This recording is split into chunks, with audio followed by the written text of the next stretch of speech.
like to show you a really basic technique of how to fill the containers you're going to sow your seeds into. You'd like to use a really nice seed compost, which is what this one is here. It's really finely milled, it's got sand added to it as well.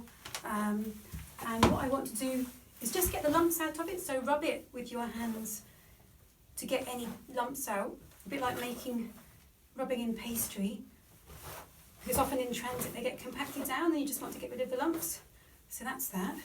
And then get your container. I've got a modular tray, you've got pots and other bits and bobs here, and literally just pile it in like that. Give it a little tap down, and then using the palm of your hand, give it a rub like that.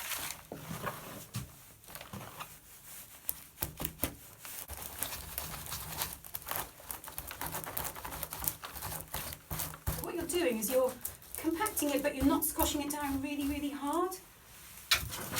And then I'll show you when you water, the compost is really nice and evenly distributed in the containers, and that means that your seeds get really good contact with the compost, which means good germination.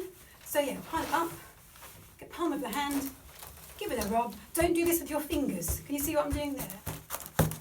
It makes it all nasty and compacted. Another little tip I'd like to give you is when it comes to getting a nice level top on your pots. So again, similar thing, fill them up, rub them down with the palm of your hand, and then with the same size container, just press it down to firm it ever so slightly, and it gives you a little lip on the top there, so then when you want to put more compost on top, it will sit nicely on there.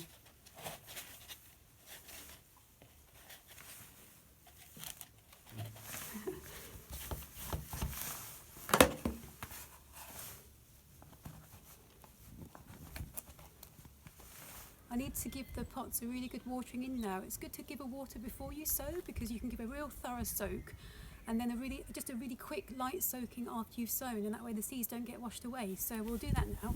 And I want to show you again a really quick technique for just making sure your water doesn't go everywhere. So start with a run up. Get your watering can on the go before you start watering, and I'll show you what I mean.